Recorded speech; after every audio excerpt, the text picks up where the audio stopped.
مجھے بہت فخر ہے یہ خوشخبری سناتے ہوئے کہ ہمارے قبیلے کو رہنے کے لیے ایک زمین مل گئی ہے، لیکن خوشحالی کا یہ سفر تھوڑا کٹھن بھی ہو سکتا ہے۔ زمین کے زرخیز ہونے کے ساتھ ساتھ مشرکین کا ایک گروہ بھی بہت قریب ہے۔ باقی رہی بات موت کی وادی اور خواب کی، تو جو قوم خواب نہیں دیکھ پاتی بھی نہیں۔ یہ ڈر ڈر کے زندگی آپ نہیں اور ہم نہیں گزار سکتے۔ جو لوگ یہ سمجھتے ہیں کہ ہم مر جائیں گے، ارے یاد رکھو دنیا میں جب تم آئے ہو تو مرنے کے لیے آئے ہو، تم یہاں پر 200 سال زندہ نہیں رہنے والے ہو۔ اور مسلمانوں کا عقیدہ یہ ہے کہ جب ہم اس دنیا میں پیدا ہوتے تو ہمارے گھر کے بڑے آ کر ہمارے کان میں اذان دیتے۔ نوجوانوں سنو اس بات کو، کان میں اذان کیوں دی جاتی ہے؟ تاکہ تم کو بتایا جائے کہ اب تمہارے کان میں اذان دے دی گئی، جب تم اس دنیا سے جاؤ گے تو دوبارہ اذان نہیں دی جائے گی، تم کو سیدھا نماز جنازہ کے بعد قبرستان لے کر چلا جائے گا۔ اسی لیے ہمت سے کام لو، اپنے آپ پر بھروسہ رکھو، خواب دیکھنا شروع کرو۔ تمہارا خواب صرف یہ نہیں ہونا کہ ہم ایک کارپوریٹر کی سیٹ جیت جائیں گے اور خوش ہو جائیں گے، نہیں، تمہارا خواب یہ ہونا چاہیے کہ جو آسمانوں پر ستارے ہیں، میں اس آسمانوں کے ستاروں کی بلندیوں تک پہنچوں گا انشاءاللہ۔ تمہارا خواب یہ ہونا چاہیے کہ اگر چاند پر مجھے آشیانہ بنانا پڑے تو میں چاند پر اپنا آشیانہ بناؤں گا۔ اگر تمہارا خواب تم سے کہتا ہے کہ سمندر کی تہ میں جا کر میں اس میں چھپے ہوئے موتیوں کو نکال کر لاؤں گا تو اس کو حاصل کرو۔ وہ کب ہوگا؟ جب تم ایک پولیٹیکل پاور بنو گے۔ ہم بھی 70 سال سے محنت کر رہے ہیں، کیا محنت کریں؟ خالی ووٹ ڈال رہے، سیکولرزم کے نام پہ کانگریس کو ڈالے، دادی کو ڈالے، بیٹے کو ڈالے، بیٹے کے بیٹے کو ڈالے، مگر کیا نتیجہ نکل رہا؟ 0، 0۔ میں نے کل بھی کہا اور آج بھی کہہ رہا ہوں، صبر کرنے کا مطلب یہ نہیں ہے کہ ہم ظلم کو سہتے جائیں، صبر کرنے کا مطلب یہ ہے کہ ہم مظلوم کے لیے لڑیں، صبر کرنے کا مطلب یہ ہے کہ ہم ظالم کے خلاف لڑیں۔ جیت ہار جو بھی آتی ہے اس پر صبر کریں، مگر صبر کا مطلب ہرگز یہ نہیں ہے کہ ہم ظلم کو سہتے جائیں، مار پہ مار کو سہتے جائیں، نہیں میرے بھائی۔ صبر کا مطلب یہ نہیں ہے کہ صرف دعا اور درود اور ورد کو پڑھ کر خاموش ہو جائے۔ صبر کا مطلب یہ ہے کہ اللہ کے سامنے سر کو جھکانا، راتوں میں اٹھ کر سجدے کرنا، رونا، اور جب دن کا سورج نکلتا تو نکلنا اپنی دعاؤں کا آزمانے کے لیے ہے۔ اللہ قرآن میں فرما رہا ہے، سورہ بقرہ میں فرما رہا ہے کہ تم ہی غالب ہو گئے۔ اللہ فرما رہا ہے کہ نہ ڈرو نہ سستی کرو، تم ہی غالب ہو گئے اگر تم ایمان والے ہو۔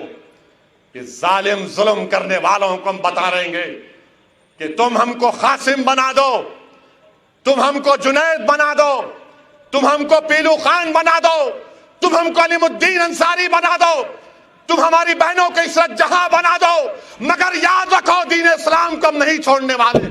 ہندوستان میرا ہے، یہ سرزمین میری ہے، میں یہاں پر پیدا ہوا اور اسی سرزمین میں جاؤں گا۔ میں زندہ رہوں گا تو تمہارے ظلم کے خلاف آواز اٹھاؤں گا۔ میں زندہ جب تک رہوں گا اللہ کے کرم سے تم سے پنجہ آزمائی کرتے رہوں گا۔ میں جب تک زندہ رہوں گا مجاہد کی طرح رہوں گا، اور اللہ نے موت لکھی تو اللہ مجھے شہادت کی موت دے۔ کیونکہ یاد رکھو بھیڑ کے غیور نوجوانوں، یاد رکھو، تھالیاں مارنے کے لیے نہیں کہہ رہا ہوں، بہادری کا نام یہ ہے کہ تم ظالموں سے مت ڈرو، ہندوستان کے کانسٹیٹیوشن پر بھروسہ رکھو، اپنے حق کے لیے لڑو۔ غیور نوجوانوں سنو میرے پیغام کو، فرعون کو بھی ظالم تھا، نمرود کو بھی ظالم تھا، مگر اللہ نے فرعون کو اسی پانی میں ڈبو دیا۔ اقتدار کی کرسیوں پر بیٹھنے والا یہ فرعون اور نمرود کا جانشین ہے، یہ یزید کا چیلا ہے۔ انشاءاللہ تعالی اس کا خاتمہ ہوگا، دیکھنا تم، اس کا خاتمہ ہوگا، تم دیکھنا۔ اور اللہ قرآن میں فرما رہا ہے کہ ظالموں کا ساتھ مت دو۔ ہو جائے، صبر کا مطلب یہ ہے کہ اللہ کے سامنے سر کو جھکانا، راتوں میں اٹھ کر سجدے کرنا، رونا، اور جب دن کا سورج نکلتا تو نکلنا اپنی دعاؤں کا آزمانے کے لیے ہے۔ اللہ قرآن میں فرما رہا ہے، سورہ بقرہ میں فرما رہا ہے کہ تم ہی غالب ہو گئے اللہ فرما رہا ہے کہ نہ ڈرو نہ سستی کرو، تم ہی غالب ہوگے اگر تم ایمان والے ہو۔ کہ ظالم ظلم کرنے والوں کو ہم بتا رہیں گے کہ تم ہم کو قاسم بنا دو، تم ہم کو جنید بنا دو، تم ہم کو پیلو خان بنا دو، تم ہم کو علیم الدین انصاری بنا دو، تم ہماری بہنوں کو عصرت جہاں بنا دو، مگر یاد رکھو دین اسلام کو ہم نہیں چھوڑنے والے۔ ہندوستان میرا ہے، یہ سرزمین میری ہے، میں یہاں پر پیدا ہوا اور اسی سرزمین میں جاؤں گا۔ میں زندہ رہوں گا تو تمہارے ظلم کے خلاف آواز اٹھاؤں گا۔ میں زندہ جب تک رہوں گا اللہ کے کرم سے تم سے پنجہ آزمائی کرتے رہوں گا۔ میں جب تک زندہ رہوں گا مجاہد کی طرح رہوں گا، اور اللہ نے موت لکھی تو اللہ مجھے شہادت کی موت دے۔ کیونکہ یاد رکھو بھیڑ کے غیور نوجوانوں، یاد رکھو، تھالیاں مارنے کے لیے نہیں کہہ رہا ہوں، بہادری کا نام یہ ہے کہ تم ظالموں سے مت ڈرو، ہندوستان کے کانسٹیٹیوشن پر بھروسہ رکھو، اپنے حق کے لیے لڑو۔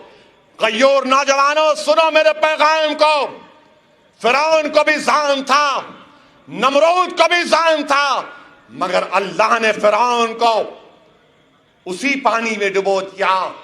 اقتدار کی کرسیوں پر بیٹھنے والا یہ فرعون اور نمرود کا جانشین ہے، یہ یزید کا چیلا ہے۔